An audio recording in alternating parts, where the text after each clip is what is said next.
in record mode. Here we go. So in module 7, he's talking about the render engines. And so it's the second button. And is this screen sharing with you guys? No. No. I have to go back to sculpting because I don't think I saved it from my last time I was on here. Okay. It's only showing my donut. It's like, Okay, so you're going back to part 5.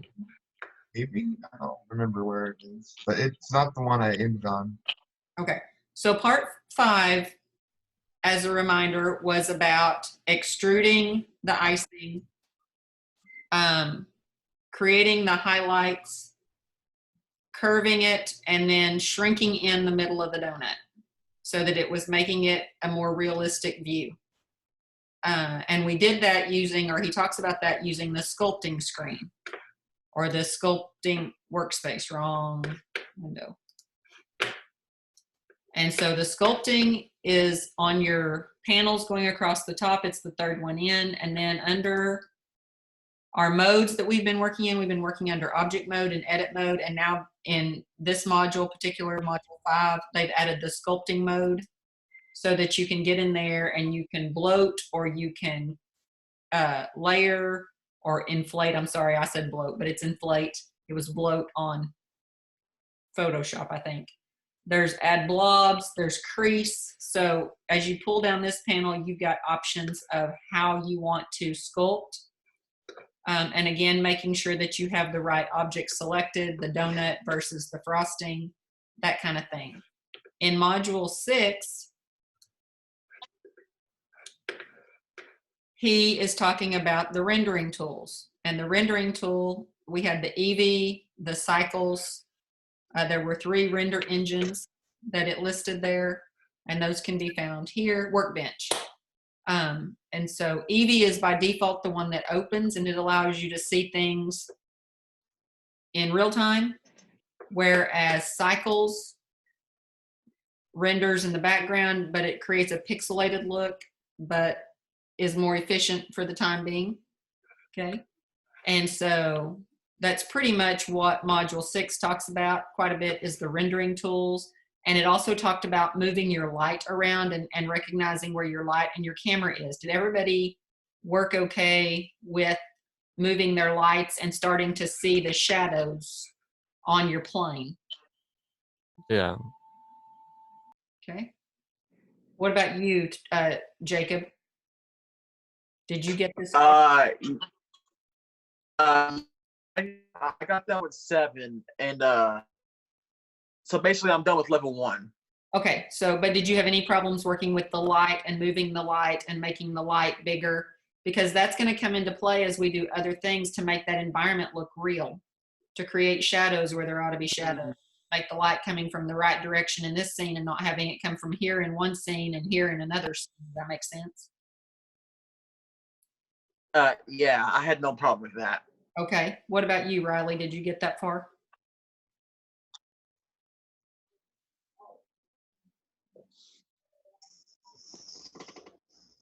On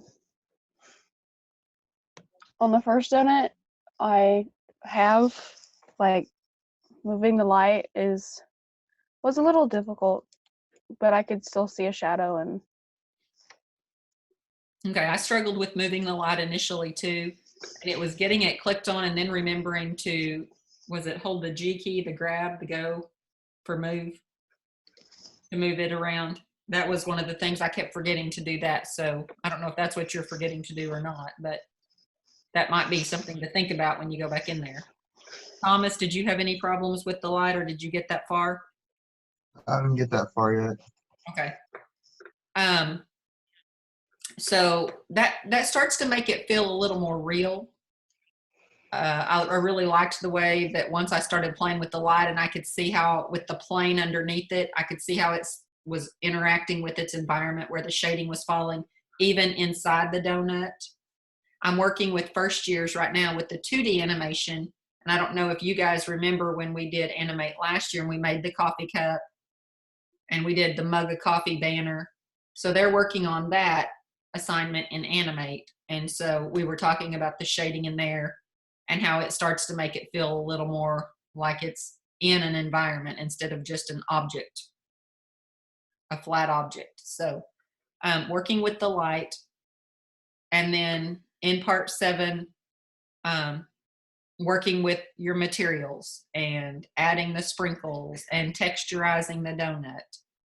And so that's really wrapping up that first level. And while I was almost there, I worked with the light and worked with the rendering and all that. I was ready to work on module 7 when my stuff went away too. So I'm building back from module 4 basically, and sculpting my icing again. And I will be back there by Monday when we meet again. Level 2, level 1 didn't do the sprinkles, did it? Is that level 1, part 2?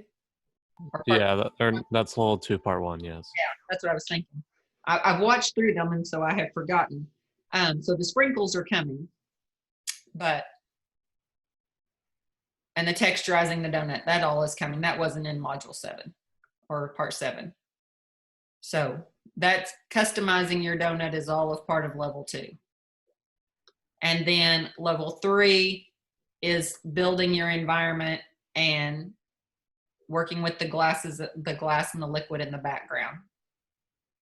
Okay. So that's where we're moving towards.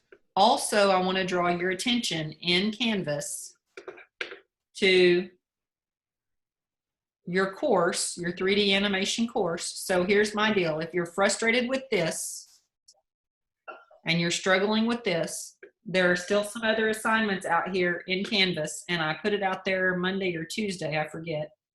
Monday, I think. Oh, modules, excuse me. And in modules, you have Blender 2.8 intro, and it has a Blender interface module, working with the 3D Blender, and primitive modeling exercise. Okay. Primitive modeling exercise is simply like when we created the Taurus, the donut to begin with, that activity, let me open this up. Okay. There are videos in that Working with 3D Blender that talks about working with 3D objects, moving things around, visual transformation tools, hotkey transformations, and adding and removing 3D objects. So there's little videos attached there. And it shows you how to create, come on, move screen. And it shows you in the next one, primitive modeling exercises, how to create a primitive model. Our Taurus, our donut at the beginning, that's a primitive model. A shape is a primitive model. Ethan has finished his long john. So he started with a rectangle, I'm assuming, and then made it taller, whatever. Yeah. When you start with those objects, those are primitive objects. And so this is a very simple assignment to get turned in. It is simply create 2 of your own primitive objects designed by yourself using those basic tools. And then you need to paste those. Ethan did a fine job of pasting his into the assignment, putting them on a Word document and uploading that. And then in the comments, he explained what he did. In my instructions, I think I said, do a screenshot, put it in Word with your explanation. I don't care if you paste it in Word and have the explanations below them, or if you put the image in Canvas and then put your information in the comments. But I want to know what you did, how you created that primitive object, because I think maybe after you've worked with this donut a little bit, stepping back and going, oh, that's what I missed there. Or, oh, that's what happened there. Go back and look at that. This assignment needs to be turned in. I've had 3 people turn it in. And one of them, Dylan, turned in his donuts, but he turned it into this assignment instead of the right assignment. So I'm going to show you just so it doesn't maybe feel as intimidating. But that's Dylan. He put in the wrong assignment. Ethan, yeah, that's intimidating too. I didn't ask for all this, Ethan, above and beyond, but it looks great. Just creating 2 objects. So you could create cylinders or a tree. I had Jerry, when he was in the class, I told him he had to create a pine tree, which was an example from the video. But I want you to create something. Okay. And so that was Ethan's. And then Connor created a dumbbell, and it kind of looks like to me a hamburger was what he was in the process of making. I don't know if y'all can see that. Can y'all see this screen? Yes. Okay, thank you, Ethan. All right, so Connor created what I think is either a doorknob, or I considered it to be a dumbbell, a weight to lift. And then this one over here kind of starts to look like the structure of a hamburger to me, or a cheeseburger or something. So, but he didn't have his explanation, so he's got to go back in and add that. So make sure you go back in and look at your primitive modeling. This on Monday, you're going to have mesh modeling, and there's going to be a couple of other things out there under mesh modeling. So in Canvas, and then I have these Blender tutorials that we've been working on with an explanation of what's in each one of them. If you need to go back and remember, this one was adding objects. This was 1.2, edit mode versus object mode, and the proportional fall off feature. And so these tutorials are out there linked if you don't want to go find them on YouTube, or you misplaced them in the announcements at the beginning. They're listed here in Blender 2.8 intro. Then I will add 2.8 level 2 and 2.8 level 3. And so those will all be out there as we're working through them. Then there's also modeling, shading, and textures. And that one was creating a treasure chest project that Jerry worked through in the mesh modeling exercise. So there are some other things besides just this donut. Now here's what I want you guys to hear. And then this will be the last thing I'll talk about today. I really need you guys to hear this. Your high school have told you guys, I'm assuming, that what you're doing is only going to better your grade. What I'm telling you is at the Career Tech, we're different. We are working towards certifications, and we are a workplace environment. And I am pretty much preaching to the choir to you guys who are in the class right now. So for those that aren't attending, that are watching this video after the fact, here's what you need to hear. These assignments are still expected to be done. We are Career Tech. We are workplace driven, not high school driven. Okay? So we are still taking grades. Does everybody understand that? Yes. Liz? Yep. Tom? Yes. Jacob? Yeah. Understood. Should I mute this? I don't want this to come as a surprise, and I mentioned to Thomas because we've had a direct request from Dixon. Thomas, you're at Dixon, right? Yeah. Nobody else is from Dixon. Can you think of somebody else in our class that's from Dixon? I think I'm the only one. That's what I was thinking. And I don't have that list with me at home. Thomas's principal and counselors have specifically contacted the school and said, we want to know how they're doing. What are they, are they progressing? Are they connecting? Are they doing what they're supposed to do? And so we're sending out progress reports to the sending schools. That report is being generated tomorrow, and I will be adding comments to that Monday and Tuesday, or Monday, so that it can go out Tuesday. And so your school is aware that we're still doing grades. Okay? So if you talk to one of the other folks, Connor, Alex, Dylan, and I will be in touch with all of them as well, they need to understand we're still taking grades. We're different. College courses are still going on, and they're still taking grades. And we are between the two. We are between the high school and between the college level. And so we are moving forward as a workforce. I am an employee, and I am still expected to be at work. And so that's what you're at the Tech Center for, is to get that work-based learning. So does that make sense to everybody? Yeah. I just don't want anybody to get caught off guard. Give me a second, Miss Stevens. I need to help my dad with something. Okay. I just don't want to get to the end of the semester and we've floated along and thought, oh, it doesn't matter. because that's what you've heard from your high schools. It does matter. It does count. Okay, guys? And I just want to be honest with you. That I don't want it to be a kick in the shin for anybody.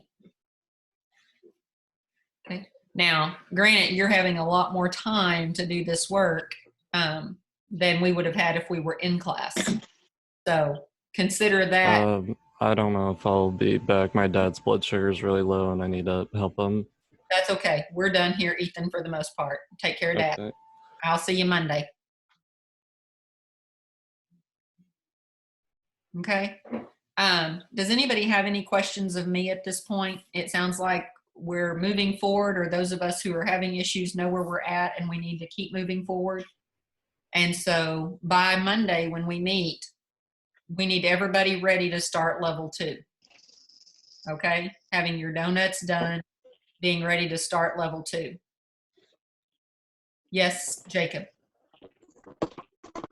Now I know this is not school related, but my Wi-Fi hotspot that I'm using is from my local library.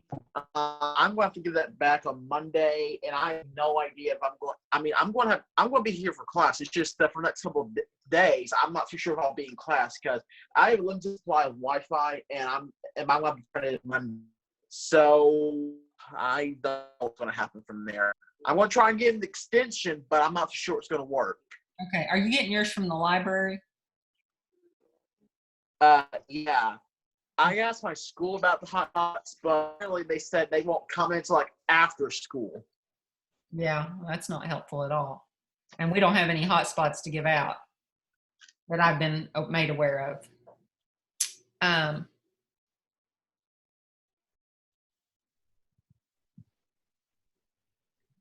Are you close to like a McDonald's or a Burger King or some place that has Wi-Fi that you could tap into? Yeah. That you could go sit on the curb or whatever since the weather's supposed to get nicer? Yeah, I'm close by to a McDonald's. Okay, so if you could, I know they don't want you in the McDonald's. The dining rooms are supposed to be closed. Yeah.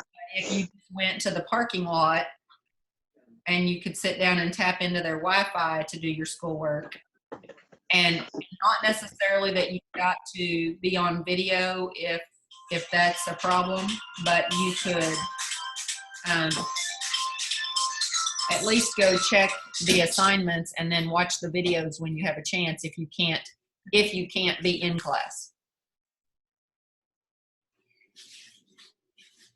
Does that sound like a possible option?